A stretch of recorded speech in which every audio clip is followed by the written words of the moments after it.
जी नमस्कार आप सभी को। स्वागत है आपका आरकेएम एकेडमी पे। तो देखिए बात करने वाले हैं एक नई शिक्षक भर्ती के बारे में जो कि आपका ईएमआरएस पे निकला हुआ है। अगर आपको ईएमआरएस के बारे में कुछ भी नहीं पता है तो आगे हम लोग इसके बारे में डिटेल में बात करेंगे।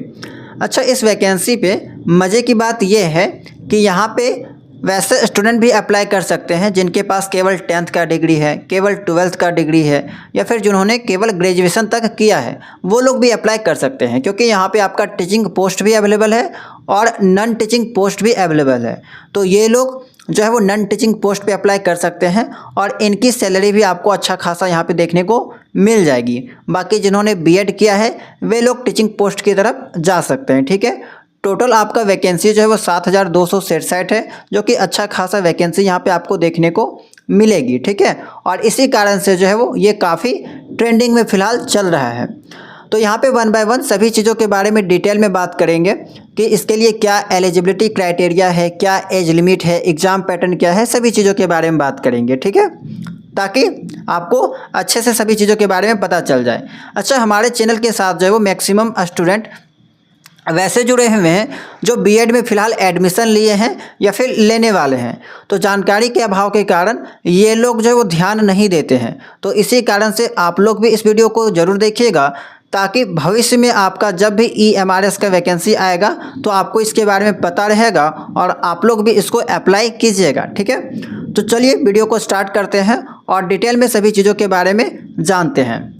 तो देखिए, आपने जब अपने आसपास इस टाइप के स्कूल को देखा होगा, एकलव्य मॉडल रेजिडेंशियल स्कूल। ठीक है, सभी शहर में आपको देखने को मिल जाएगा या फिर सभी जिला में कह सकते हैं, एक दो आपको देखने को मिल जाएगा एकलव्य मॉडल रेजिडेंशियल स्कूल। इसी को शॉर्ट फॉर्म में आपका ईएमआरएस कहा जाता है। तो इसी स्कूल के अंतर्गत जो आपको वैकेंसी निकाली गई है, जिसमें आपका टीचिंग पोस्ट भी है और नॉन टीचिंग पोस्ट भी है। ठीक है, अगर आप यहाँ पे टीचर बनते हैं तो आपको इसी विद्यालय पे रहना होता है। हॉस्टल खाना वगैरह सब फैसिलिटी जो है वो यहाँ पे आपको मिल जाएगी। तो देखिए, सबसे पहले तो आपको इसका फुल फॉर्म पता होना चाहिए। एकलव्य मॉडल रेजिडेंशियल स्कूल यह भारत सरकार की एक महत्वपूर्ण शिक्षा योजना है, जिसे विशेष रूप से आदिवासी छात्रों के लिए शुरू किया गया है। इसमें आपको केवल एसटी स्टूडेंट से एडमिशन करवाते हैं। ठीक है, उन्हीं का एडमिशन होता है जो एसटी कैटेगरी से बिलोंग करते हैं। अच्छा, अगर इसके कुछ मुख्य चीज़ों के बारे में बात किया जाए तो सबसे पहला चीज़ ये है कि आदिवासी क्षेत्रों के बच्चों को गुणवत्तापूर्ण यानी कि क्वालिटी एजुकेशन देना, ताकि वे भी समाज की मुख्य धारा में आगे बढ़ सके। इसका जो संस्थापक है या फिर जो प्रबंधन है, तो इनका प्रबंधन जो मैनेजमेंट कौन करता है, तो ट्राइबल अफेयर्स मिनिस्ट्री के द्वारा जो है वो इनको मैनेज किया जाता है। शिक्षा स्तर, तो इस विद्यालय में आपको क्लास 6 से लेकर 12 तक की पढ़ाई कराई जाती है, क्लास 6 से लेकर 12 तक। तो इसी बात से आप समझ गए होंगे कि यहाँ पे जो पीआरटी की वैकेंसी नहीं आएगी। ठीक है, नहीं आती है, क्योंकि 1 to 5 के बच्चे यहाँ पे नहीं पढ़ते हैं।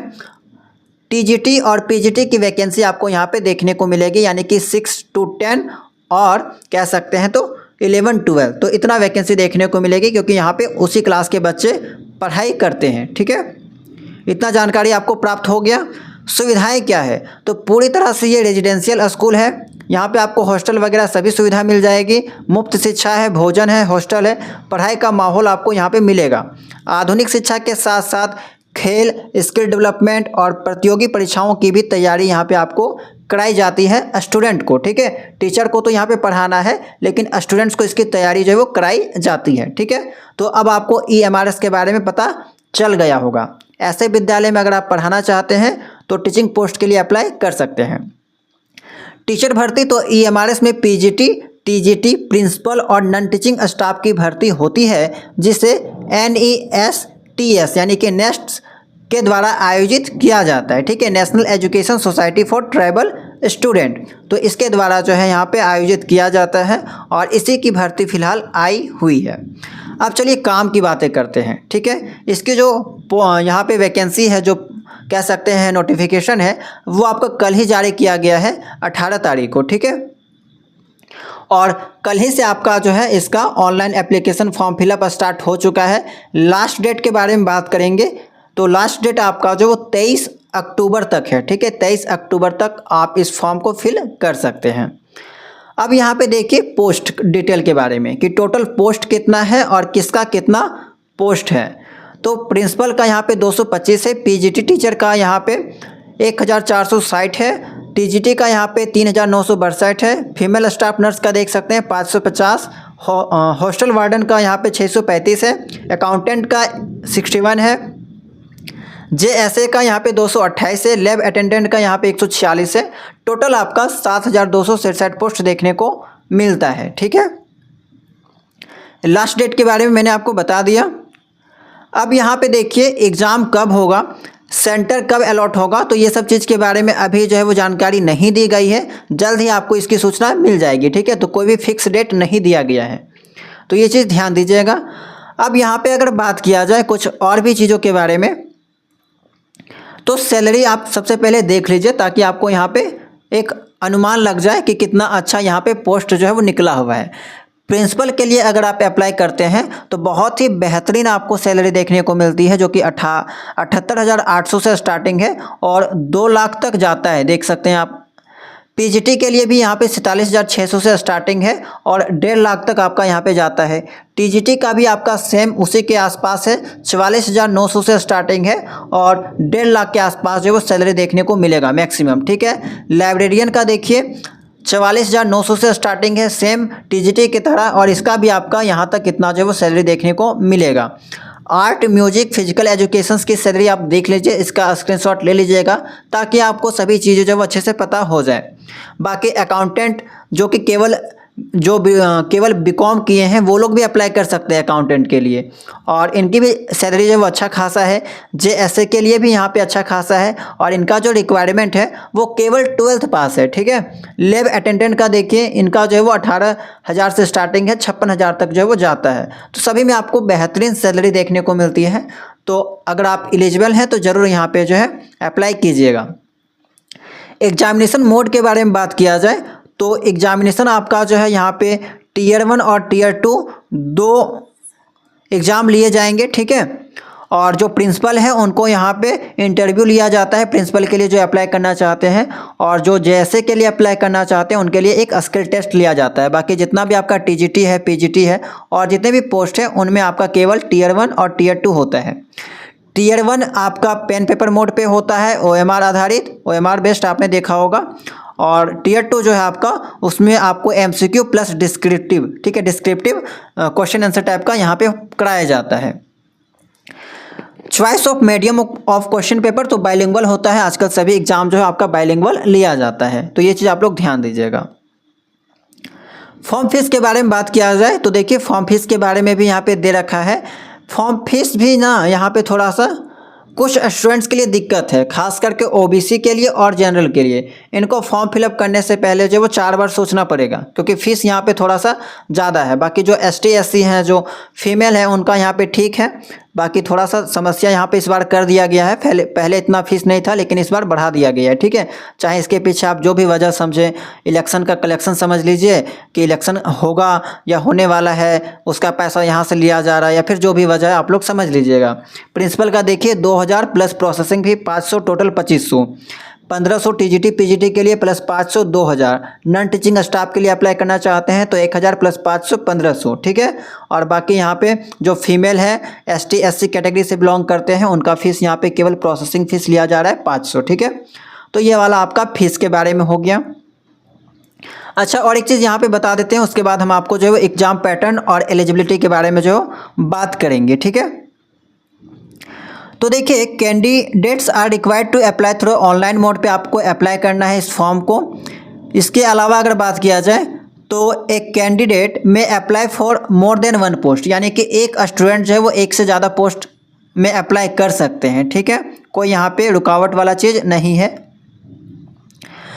कैंडिडेट्स विल हैव टू पे फीस सेपरेटली, लेकिन हाँ अलग अलग पोस्ट के लिए आप अप्लाई करना चाहते हैं तो आपको अलग से जो यहाँ पे फीस देना होगा।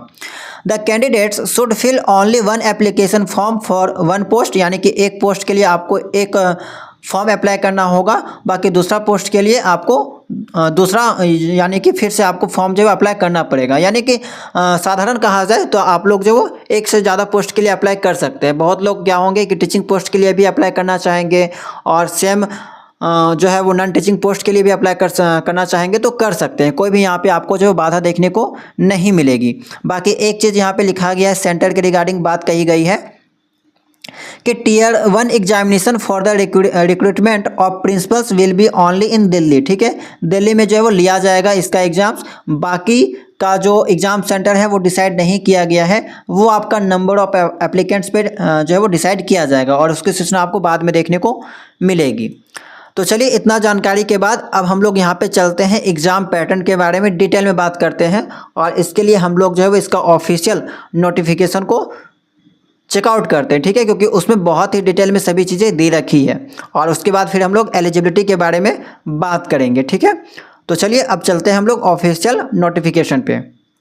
देखिए, ये है आपका EMRS का ऑफिशियल नोटिफिकेशन और इसका PDF मैंने टेलीग्राम चैनल में अपलोड कर दिया है, वहाँ से भी आप लोग चेकआउट कर सकते हैं। ठीक है, पोस्ट के बारे में मैंने आपको बता दिया था। अगर आपको पोस्ट के बारे में डिटेल में जानकारी चाहिए कि किस कैटेगरी में किस सब्जेक्ट में कितना सीट है, कितना वैकेंसी है, तो आप लोग इसको देख लीजिएगा। ठीक है, क्योंकि सभी चीज़ों के बारे में एक्सप्लेन करने से यहाँ पे वीडियो बहुत लंबा हो जाएगा। तो इसका स्क्रीनशॉट ले लीजिएगा या फिर इसका जो ऑफिशियल नोटिस है इसको एक बार रीड कर लीजिएगा।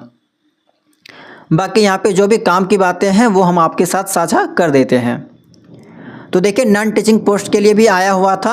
हॉस्टल वार्डन है, मेल के लिए है, फीमेल के लिए है, फीमेल स्टाफ नर्स के लिए है, अकाउंटेंट के लिए है, JSA के लिए है, लैब अटेंडेंट के लिए है। इसके अलावा मैंने आपको बात करने वाले थे यहाँ पे एग्ज़ाम पैटर्न के बारे में। ठीक है, तो उसके बारे में बता देते हैं। एग्ज़ाम पैटर्न के बारे में देखिए, सैलरी के बारे में मैंने आपको बता दिया था, एग्ज़ाम पैटर्न बता दिया है। ठीक है, ये देखिए, प्रिंसिपल के लिए अगर आप अप्लाई करना चाहते हैं, जैसे कि यहाँ पे जितना भी पोस्ट है सभी पोस्ट का जो एग्ज़ाम होगा वो अलग अलग होगा। ठीक है, अलग अलग पैटर्न पे होगा। तो प्रिंसिपल पोस्ट के लिए आप देख सकते हैं कि टीयर 1 में आपका किस टाइप का पैटर्न है। 100 मार्क्स का आपका एग्ज़ाम लिया जाएगा। ठीक है, तो स्क्रीनशॉट आप लोग लेते हुए चलिएगा या फिर इसको देख लीजिएगा। तो पार्ट 1 में आपका रीजनिंग है, पार्ट 2 में जनरल अवेयरनेस है, पार्ट 3 में आपका एकेडमिक्स एंड रेजिडेंशियल एस्पेक्ट्स जो भी आपका है यहाँ पे वो लग जाएगा, उसका एग्ज़ाम देना होगा। पार्ट 4 में आपका एडमिनिस्ट्रेशंस एंड फाइनेंस से रिलेटेड है और ये सब का सिलेबस आपको कहाँ पे मिलेगा उसकी जानकारी भी दे रखा है। ठीक है, जो इसका नेक्स्ट वाला जो वेबसाइट है वहाँ पे आपको देखने को मिलेगा। पार्ट 5 पे आपका लैंग्वेज कॉम्पिटेंसी टेस्ट जो है वो लिया जाएगा, जिसमें आपका general English and general Hindi होता है 10 मार्क्स प्रत्येक का। ठीक है, इसके अलावा टीयर 2 इसमें लिया जाएगा। तो टीयर 2 यहाँ पे आप देख सकते हैं कि टोटल यहाँ पे 100 मार्क्स का टीयर 2 भी है और आपका ऑब्जेक्टिव 40 मार्क्स का, डिस्क्रिप्टिव आपका 15 मार्क्स का। टोटल मार्क्स आपका 40 + 60 और कहा जाए तो टोटल क्वेश्चन है 55 और टोटल मार्क्स आपका 100 है। ठीक है, 3 घंटे का समय आपको दिया जाएगा। टीयर 3 भी प्रिंसिपल के लिए लिया गया है, जिसमें आपका इंटरव्यू है 40 मार्क्स का और पहला जो पेपर था वो आपका क्वालिफाइंग था। ठीक है, ध्यान दीजिएगा, पहला जो पेपर था आपका टीयर 1 वो आपका देखिए क्वालिफाइंग है और जो मेरिट है आपका कहाँ से बनेगा, टीयर 2 से और आपका जो है बनने वाला है इंटरव्यू से। PGT के लिए अगर आप देखें तो PGT के लिए भी आपको थोड़ा सा सेम टाइप का पैटर्न देखने को मिलेगा, ये भी 100 मार्क्स का है। ठीक है, तो इसको स्क्रीनशॉट लेते हुए चलिएगा। बाकी कोई समस्या आएगा तो आप लोग कमेंट सेक्शन में पूछ सकते हैं। और यहाँ पे भी आपको टीयर 2 देखने को मिलेगा PGT वाले पोस्ट पे। सेम 100 मार्क्स का 55 प्रश्न पूछा जाएगा सवाल और 100 मार्क्स का 3 घंटा का समय मिलेगा। मेरिट लिस्ट कैसे बनेगा, तो टीयर 2 एग्ज़ाम पे जो होगा आपका उसके अकॉर्डिंग यहाँ पे मेरिट लिस्ट बनेगा। TGT का पैटर्न देखिए, TGT के लिए जो अप्लाई करना चाहते हैं उनका भी सेम टाइप का है पैटर्न है आपका। 100 मार्क्स का सवाल पूछा जाएगा, 3 घंटा समय दिया जाएगा, नहीं 2 घंटा 30 मिनट। ठीक है, यहाँ पे लिखा हुआ है टीयर 1 के लिए 2 घंटा 30 मिनट, 100 सवाल 100 मार्क्स का पूछा जाएगा। और क्या क्या पूछा जाएगा, तो पार्ट 1 में जनरल अवेयरनेस है, रीजनिंग एबिलिटी है, नॉलेज ऑफ ICT है, टीचिंग एप्टीट्यूड है, डोमेन नॉलेज है। तो ये सब चीज़ों के बारे में आपसे जो है वो जानकारी मांगी जाएगी। तो ये हो गया आपका। और यहाँ पे भी आपको टीयर 2 देखने को मिलेगा, सेम 55 सवाल 100 मार्क्स का, 3 घंटा आपको समय दिया जाएगा। अगर आप हॉस्टल वार्डन के लिए अप्लाई करना चाहते हैं, चाहे मेल या फीमेल, तो आपको टीयर 1 देखने को मिलेगा 100 मार्क्स का और सेम पैटर्न है, सेम टाइप का। जनरल अवेयरनेस हो गया, रीजनिंग एबिलिटी हो गया, नॉलेज ऑफ ICT हो गया, क्वांटिटेटिव एप्टीट्यूड हो गया, लैंग्वेज कॉम्पिटेंसी हो गया, general English, general Hindi and regional language, ये सब चीज़ें आपको यहाँ पे देखने को मिलेंगे। ठीक है, और यहाँ पे भी आपका टीयर 2 लिया जाएगा। तो वार्डन के लिए भी आपको टीयर 2 लिया जा रहा है। अकाउंटेंट के लिए अप्लाई करना चाहते हैं तो यहाँ पे भी 2 एग्ज़ाम है आपका, टीयर 1 टीयर 2। टीयर 1 का आप यहाँ पे देख सकते हैं एग्ज़ाम पैटर्न, पेपर 1 2 3 4, यानी कि 5 पार्ट पे आपका लिया जाएगा। 5 पार्ट होता है टीयर 1 में, ठीक है। और क्या क्या सब्जेक्ट है तो इसको देख लीजिएगा। टीयर 2 में आप देखिए, टीयर 2 भी आपका यहाँ पे लिया जाएगा। और यहाँ पे भी ना, यानी कि प्रत्येक पोस्ट पे आप देखिएगा कि टीयर 1 जो है वो क्वालिफाइंग है और मेरिट जो है आपका केवल टीयर 2 से ही बनेगा। फीमेल स्टाफ नर्स का देखिए, सेम आपका 100 सवाल 100 मार्क्स का पूछा जाएगा, 2 घंटा का समय दिया जाएगा और 5 पार्ट पे जो है वो सवाल पूछा जाएगा। ये हो गया आपका टीयर 2। यहाँ पे भी होगा। जूनियर सेक्रेटेरिएट असिस्टेंट जेएसए के लिए आप अगर अप्लाई करना चाहते हैं तो टीयर 1 है, इसमें भी टीयर 2 है और टीयर 1 क्वालिफाइंग है। 100 मार्क्स 100 सवाल सेम टाइप का आपको यहाँ पे देखने को मिलेगा, ठीक है। टीयर 3 का भी देख लीजिए। अच्छा, इसमें आपका टीयर 3 भी है। जेएसए में मैंने आपको बताया था कि स्किल टेस्ट आपका लिया जाएगा, जिसमें आपको टाइपिंग टेस्ट लिया जाता है, ठीक है। लैब अटेंडेंट के लिए अप्लाई करना चाहते हैं तो इसमें भी आपका टीयर 1 टीयर 2 है। टीयर 1 वही कॉमन है जो कि आपका जेएसए वगैरह में था, वही सेम टाइप का सिलेबस यहाँ पे देखने को मिलेगा और 2 घंटा का समय है। 100 सवाल 100 मार्क्स का देखने को मिलेगा और टीयर 2 से जो है मेरिट बनेगा, ठीक है। वैसे स्टूडेंट जो टीयर, देखिए यहाँ पे एक चीज़ लिखा हुआ है कि जेएसए और लैब अटेंडेंट के लिए अगर आप अप्लाई करना चाहते हैं तो आपको टीयर 1 जो है वो कॉमन है आपके लिए, यानी कि टीयर 1 एग्जाम दीजिएगा तो आप दोनों के टीयर 2 के लिए एलिजिबल हो जाएंगे, ठीक है। तो इसको अच्छे से देख लीजिएगा। मार्किंग स्कीम के बारे में मैंने आपको बता दिया कि 1 marks shall be awarded to every correct answer, 1/3 marks shall be deducted for every incorrect answer, ठीक है। यानी कि नेगेटिव मार्किंग रखा गया है, ठीक है। अच्छा, ये हो गया आपको। अब अगर यहाँ पे जो है काम की बात एक थी एलिजिबिलिटी क्राइटेरिया के बारे में, क्योंकि वो आपका बहुत ही मेन चीज़ है और इसके बारे में आपको पता होना चाहिए। तो सबसे पहले देखिए प्रिंसिपल के बारे में आपको बता देता हूँ कि प्रिंसिपल का जो क्वालिफ़िकेशन है वो 50 साल से ज़्यादा नहीं होना चाहिए, ठीक है। और जो नॉर्मली हर जगह मांगा जाता है कि मास्टर डिग्री होना चाहिए एटलीस्ट 50% मार्क्स के साथ। अगर आपने बीएड किया है, अच्छा बीएड भी आपका होना चाहिए, master degree plus BEd 50% marks जो है वो कम से कम होना चाहिए। इसके अलावा अगर आपने 3 साल का इंटीग्रेटेड बीएड एमएड किया है तो आप एलिजिबल हैं। 4 साल का अगर आपने integrated graduation degree with at least 50% marks आपने किया है, जिसमें आपका इंटीग्रेटेड आपने सुना होगा कि 4 साल का जो इंटीग्रेटेड बीएड होता था वो भी आप किए हैं तो एलिजिबल हैं, ठीक है। एसटी एससी के लिए उम्र में यहाँ पे छूट दी गई है, उनके लिए 55 साल तक यहाँ पे लागू है, ठीक है। एक्सपीरियंस भी यहाँ पे देखो ये मांगा गया है, एक्सपीरियंस यहाँ पे मांगा गया है, ठीक है। अगर है तो उनको ज़्यादा प्रेफरेंस यहाँ पे मिलेगा। Person holding analogous post of principles in central state government autonomous organisations of central state government in level 12, ठीक है, इन द पे मैट्रिक्स। तो एक्सपीरियंस यहाँ पे जो है वो मांगा गया है, हालांकि यहाँ पे मैंडेटरी नहीं होना चाहिए, ठीक है। बाकी जिनके पास है उनको यहाँ पे प्रेफरेंस मिल जाएगा। डिजायरेबल ये भी आपका मैंडेटरी नहीं होता है, बाकी जिनके पास है उनको यहाँ पे जो है प्रेफरेंस मिलता है, ठीक है। Experience of working in fully residential school, अगर आपके पास एक्सपीरियंस है तो आपको यहाँ पे थोड़ा बहुत जो प्रेफरेंस देखने को मिलेगा, बाकी मैंडेटरी नहीं है। पीजीटी के लिए देखा जाए तो जो हर एग्जाम में क्वालिफिकेशन मांगा जाता है वही सेम है आपका, essential qualification integrated post graduate course अगर आपने किया है तो आप एलिजिबल हैं। बाकी मास्टर डिग्री नॉर्मली जो लोग करते हैं, ठीक है, 50% कम से कम होना चाहिए तो आप एलिजिबल हैं, ठीक है। इसमें भी आपको उम्र सीमा देख ले सकते हैं, 40 साल से ज़्यादा नहीं होना चाहिए। बाकी जो एसटी एससी ओबीसी से बिलोंग करते हैं वो 55 साल तक उनकी जो है वो उम्र सीमा छूट दी गई है। तो ये सब क्वालिफिकेशन है। मैक्सिमम स्टूडेंट तो यही वाला चीज़ करते हैं कि post graduation, normal post graduation plus BEd, ठीक है। तो वही पीजी प्लस बीएड है पीजीटी के लिए अगर आप अप्लाई करना चाहते हैं तो। और पीजीटी इंग्लिश की है, हिंदी का है आपका, पीजीटी फिजिक्स का है। तो जो भी सब्जेक्ट्स के लिए अप्लाई करना चाहते हैं उस सब्जेक्ट में आपका पीजी होना चाहिए, ठीक है। अगर आप लोग पीजीटी कंप्यूटर साइंस के लिए अप्लाई करना चाहते हैं तो आपके पास एमएससी का डिग्री होना चाहिए कंप्यूटर साइंस या फिर आईटी पे। इसके अलावा अगर आपके पास एमसीए है, एमई है या फिर एमएड एमटेक आपने किया हुआ है कंप्यूटर साइंस या फिर आईटी से तो आप एलिजिबल हैं, ठीक है। एटलीस्ट आपके पास 50% मार्क्स होना चाहिए। याद रखिएगा भविष्य में अगर आप किसी भी प्रकार का प्रमोशन चाहते हैं तो आपके पास जो बीएड होना चाहिए, तभी आपका प्रमोशन होगा।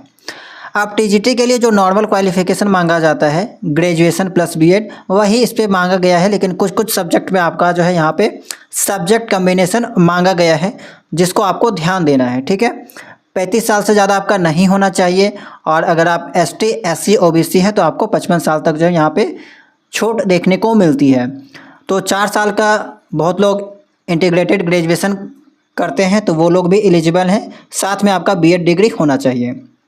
इसके अलावा अगर 3 साल का जो ग्रेजुएशन आपने किया है, बहुत लोग किए होंगे, 50% मार्क्स मिनिमम होना चाहिए सभी सब्जेक्ट पे। ठीक है, 50% marks in all subject, graduation या फिर जो ऑनर्स डिग्री आपने किया है तो 50% मार्क्स जो है वो सभी सब्जेक्ट पे आपका होना चाहिए, individually and also in aggregate. इसके अलावा अगर देखा जाए तो पीजी जो किए हैं वो भी एलिजिबल हैं, बीएड एमएड जो किए हैं वो लोग भी एलिजिबल हैं। ठीक है, जो आपका इंटीग्रेटेड होता है वो। बीएड डिग्री इन एजुकेशन अगर आपने किया है तो आप एलिजिबल हैं, तो नॉर्मल याद रखिएगा, ग्रेजुएशन प्लस बीएड अगर आप हैं तो एलिजिबल हैं। इसके अलावा आप देखिएगा तो सीटेट आपका यहाँ पे मांगा गया है, सीटेट पेपर 2 आपके पास होना चाहिए। ठीक है, अगर आप जनरल से यहाँ पे अप्लाई करते हैं तो जनरल आपको पता होगा 90% मार्क्स जो है आपका होना चाहिए, 90 मार्क्स, और अगर आप रिजर्व कैटेगरी से बिलोंग करते हैं तो आपका 82 मार्क्स यहाँ पे होना चाहिए, तभी आप एलिजिबल होंगे। ये चीज़ हो गया। अब देखिए सब्जेक्ट कॉम्बिनेशंस को लेकर कि ये बहुत इंपॉर्टेंट चीज़ है। टीजीटी हिंदी है अगर आप अप्लाई करना चाहते हैं तो यहाँ पे तो कोई सब्जेक्ट कॉम्बिनेशन नहीं मांगा गया है, आपका तीनों साल में हिंदी होना चाहिए, मेन सब्जेक्ट या फिर इलेक्टिव जो भी आपके पास है, इसमें आपको हिंदी पढ़ना है 3 साल तक। अगर आपने पढ़ा है तो आप एलिजिबल हैं। टीजीटी इंग्लिश के लिए तो आप लोग एलिजिबल होंगे, तीनों साल तक आपको इंग्लिश पढ़ना होता है और ऑनर्स पेपर वाले पढ़ते हैं।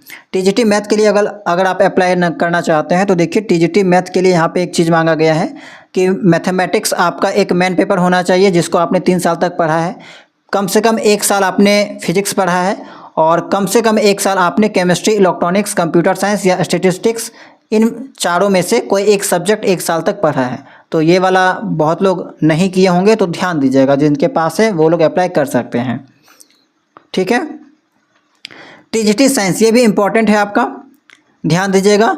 मेन सब्जेक्ट के तौर पे आपका बायोलॉजी या लाइफ साइंस होना चाहिए, बॉटनी भी आपने किया है तो चलेगा, जूलॉजी भी आपने किया है तो चलेगा, और जो जेनरिक आप लोग करते हैं या फिर सब्सिडियरी सब्जेक्ट करते हैं तो उसमें आपका केमिस्ट्री, बॉटनी होना चाहिए या जूलॉजी होना चाहिए। अगर आपने बायोलॉजी से ऑनर्स किया है तो आपका सब्सिडियरी में केमिस्ट्री या फिर बॉटनी, जूलॉजी कोई है तो आप चलेगा। ठीक है, बॉटनी से अगर आपने ऑनर्स किया है तो आपका जेनरिक पे जो है वो केमिस्ट्री एंड जूलॉजी होना चाहिए, यानी कि कोई 2 होना चाहिए, जेनरिक पे कोई 2 और एक honours paper.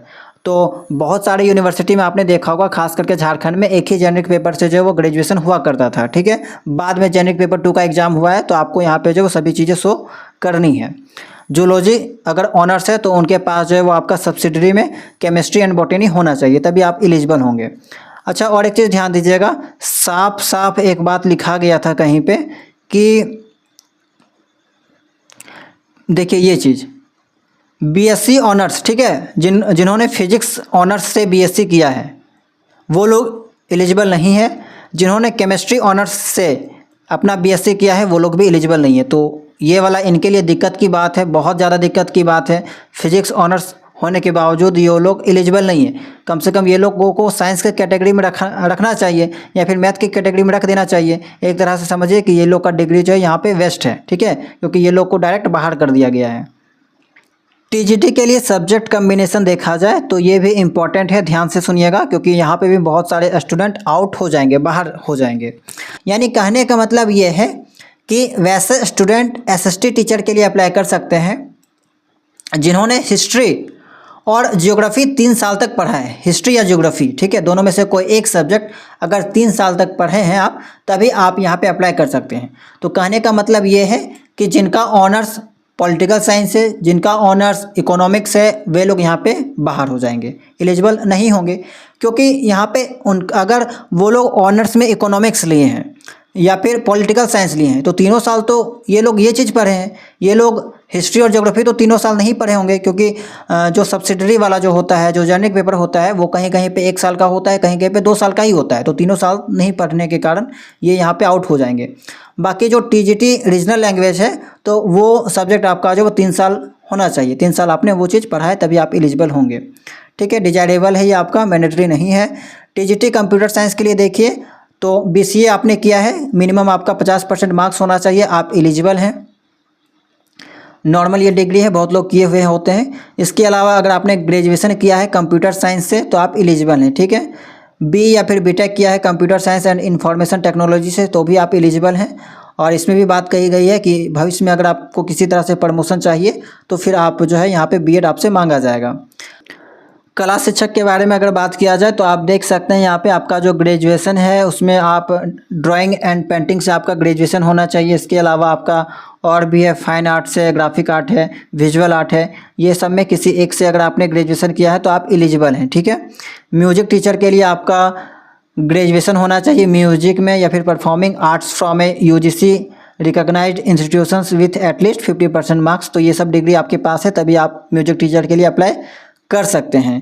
Physical education teacher का देखा जाए तो BPED आपके पास होना चाहिए, मिनिमम 50% मार्क्स और 4 साल का इंटीग्रेटेड BPED है तो आप एलिजिबल हैं। इसके अलावा अगर आपने ग्रेजुएशन जो है फिजिकल एजुकेशन से किया हुआ है, बैचलर डिग्री अगर आपके पास है जो कि BPED के नाम से जानते हैं जिसको, तो अगर 3 साल तक आपने किया है तो भी आप एलिजिबल हैं। तो इसको अच्छे से एक बार देख लीजिएगा, ठीक है। इसका PDF हम आपको प्रोवाइड करा देंगे, अपलोड कर दिया है, वहाँ से एक बार देख लीजिएगा। लाइब्रेरियन के लिए देख सकते हैं, इसके लिए एक नॉर्मल मांगा गया है कि अगर आपने बैचलर डिग्री जो है वो लाइब्रेरी साइंस से किया है तो आप एलिजिबल हैं। इसके अलावा अगर आपने बैचलर डिग्री जो है वो लाइब्रेरी एंड इंफॉर्मेशन साइंस से किया है तो भी आप एलिजिबल हैं, ठीक है। ये आपका सही है, इसमें ज़्यादा चीज़ नहीं मांगा गया है तो इसमें अप्लाई कर सकते हैं जिनके पास डिग्री है। फीमेल स्टाफ नर्स का अगर देखा जाए तो BSc ऑनर्स आपका होना चाहिए नर्सिंग में, ठीक है। BSc नर्सिंग अगर आपने किया है रेगुलर कोर्स तो आप एलिजिबल हैं। इसके अलावा भी कुछ यहाँ पे स्पेशल केस दे रखा है, इसको देख लीजिएगा। हॉस्टल वार्डन का देखा जाए तो 4 साल इंटीग्रेटेड ग्रेजुएशन होना चाहिए। Degree course of regional college of education of NCERT और other NCT recognised institutions in concert subject. Bachelor degree from a recognised in university, यानी कि जिसके पास आपका जो है केवल ग्रेजुएशन का डिग्री है तो वो भी अप्लाई कर सकते हैं, ठीक है, नॉर्मल ग्रेजुएशन डिग्री। अकाउंटेंट तो आपका यहाँ पे कॉमर्स में होना चाहिए, यानी कि BCom होना चाहिए आपका। और जो बिजनेस एडमिनिस्ट्रेशन है से जिन्होंने अपना BCom किया है वो लोग एलिजिबल नहीं है। JSA के लिए देखा जाए तो जो भी 12th पास हैं, ठीक है, मैंने आपको बताया था कि 12th पास जो है वो लोग भी अप्लाई कर सकते हैं JSA के लिए। लेकिन यहाँ पे इसका जो है वो स्किल टेस्ट लिया जाएगा, Tier 1 Tier 2 के बाद एक स्किल टेस्ट लिया जाएगा जो कि नॉर्मल है आपका 30 वर्ड पर मिनट टाइपिंग आपको करना है। और अगर आप 1 महीना भी प्रैक्टिस कर लेते हैं तो आप इसको कर पाइएगा, ठीक है। 1 महीना 2 महीना प्रैक्टिस कर लीजिएगा तो 30 वर्ड पर मिनट आप टाइप कर सकते हैं, इंग्लिश या हिंदी दोनों में से कोई एक, ठीक है। अथवा में दे रखा है, दोनों में से कोई एक आपका चलेगा। लैब अटेंडेंट के बारे में बात किया जाए तो 10th क्लास, देखिए 10th क्लास अगर आपने पास किया है, ठीक है, तो आप एलिजिबल हैं। लेकिन हाँ, आपको यहाँ पे मांगा गया है कि 10th class pass with certificate diploma in laboratory technique, ठीक है, ये वाला आपके पास होना चाहिए। तो ये वाला तो बहुत लोग आउट हो जाएंगे क्योंकि बहुत लोगों के पास जो है लेबोरेटरी टेक्निक पे सर्टिफिकेट नहीं होता है, तो फिर ये लोग 12th बेसिस पे अप्लाई कर सकते हैं, ठीक है, 12th class with science stream. तो ये वाला बहुत लोगों के पास होगा, तो आप लोग इस एलिजिबिलिटी के अकॉर्डिंग जो लैब अटेंडेंट में जा सकते हैं। मिनिमम जो है वो मैक्सिमम जो साल है यहाँ पे अप टू 30 साल तक जा सकते हैं। बाकी जो यहाँ पे ST SC है उनके लिए अलग से रिलैक्सेशन दे रखा है। तो ये सब कुछ इंपॉर्टेंट बात थी, बाकी और भी बहुत सारी चीज़ें यहाँ पे दे रखा है। तो इसका PDF हम पूरा जो है वो अपलोड कर दिए हैं, आप लोग एक बार चेकआउट कर लीजिएगा, ठीक है, ताकि और भी अच्छे से आपको समझ में आ जाए, क्योंकि वीडियो बहुत लंबा हो जाएगा सभी चीज़ें यहाँ पे अगर बताया जाए तो। बाकी जितना भी काम की चीज़ें थी मैंने आपके साथ साझा कर दिया। तो इस वीडियो में इतना ही। उम्मीद करते हैं कि आपको ये जानकारी काम की लगी होगी, आपके जितने भी डाउट होंगे वो यहाँ पे क्लियर हो चुके होंगे। बाकी इसके अलावा भी अगर आपका कोई सवाल है तो आप लोग कमेंट सेक्शन में पूछ लीजिएगा, हम अलग से जो वो उसका जवाब दे देंगे, ठीक है। तो चलिए मिलते हैं हम लोग नेक्स्ट वीडियो में किसी नए टॉपिक के साथ। अगर आप लोग चैनल में नए होंगे तो चैनल को सब्सक्राइब कर लीजिएगा, टेलीग्राम चैनल में नहीं जुड़े होंगे तो जुड़ जाइएगा, ठीक है। मिलते हैं हम लोग नेक्स्ट वीडियो में।